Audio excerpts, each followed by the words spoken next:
我的妈！今天这开局就是个王炸。男主贺大将军在外征战10年，打得敌国哭爹喊娘，签下不平等条约，这妥妥的外网文战神归来，就差歪嘴一笑了。将军班师回朝，心里只有一个念想，那就是回家陪他10年没见的宝贝女儿今朝。为此，他不惜上交兵权，化身全职奶爸。一路上，啥子西域血水晶，倭国自鸣钟，流水似的往家里送，生怕亏待了自家闺女。有一说一，到这儿为止，这爹绝对是年度10佳父亲候选人。他真的，我哭死。然而，就在将军归心似箭的时候，他家后院已经快炸了。镜头一转，我直接好家伙，这不就是经典的真假千金 4X 现场吗？女主今朝，也就是将军心心念念的亲闺女，此时正被几个名义上的哥哥和一个叫露露的绿茶联合霸凌。啷个回事哦？原来今朝是当年报错的，后来被找了回来，而这个露露就是那个鸠占鹊巢的假千金。但这几个哥哥，我不知道是被下了啥子降头 debuff， 一个个跟中了邪一样，把绿茶露露当成宝，把亲妹妹今朝当成草。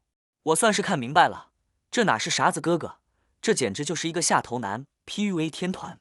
露露随便掉几滴猫尿，说今朝推他抢簪子，这群经验宝宝就立马信了，对着自己亲妹妹疯狂输出，说什么你只是个报错的丫头，露露才是真正的贺家千金。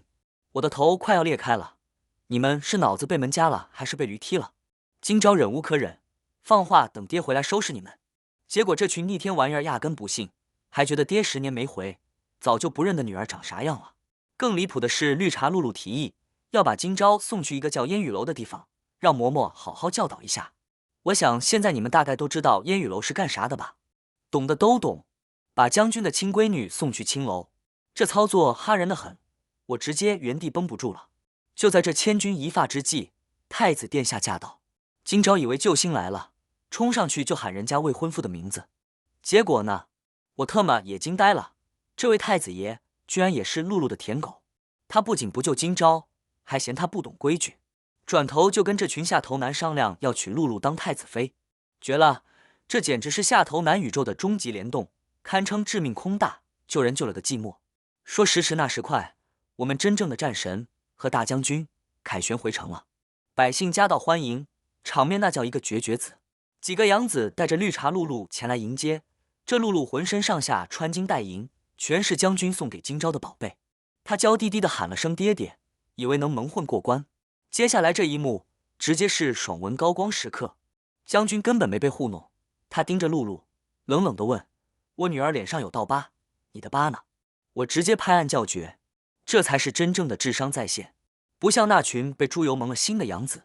得知女儿被送进青楼，将军的怒气值瞬间拉满，当场开大。他二话不说，提着刀就杀进了烟雨楼，那场面简直堪比去洗浴中心采耳，神挡杀神，佛挡杀佛。终于，他在一间破屋里找到了遍体鳞伤、奄奄一息的今朝。将军抱着女儿，心都碎了。他想起了当年给女儿留下的无数保命灵药，结果回府一看，好家伙，全被那群好哥哥给绿茶露露喝了。这群白眼狼还不知悔改，竟然还在为露露辩护，说今朝活该。将军彻底爆发，当众揭露了今朝脸上伤疤的来历，正是为了救被恶犬追赶的老二才被咬伤的。当年他们一个个发誓要守护妹妹，如今却为了个外人把妹妹往死里整，这已经不是下头了，这是畜生啊！就在将军准备清理门户，手撕绿茶的时候，太子爷又双若卓来护驾了。他不仅护着露露，还倒打一耙，说今朝恶毒跋扈，要将军给个说法。我的妈，这剧情离谱到可以纳入年度迷惑行为大赏了。面对太子和一群白眼狼的指责，贺大将军笑了，他缓缓拔出佩剑，指着太子，说出了一句载入史册的台词：我20万大军驻守在城外，我倒想看看他们认不认你这个东宫太子。霸气，太霸气了！皇帝老儿听闻儿子被劫持，亲自带兵包围将军府，想玩一手君要臣死。结果将军直接把太子当人质，对着皇帝喊话：要么还我女儿一个公道，要么这个皇位换一个人来做。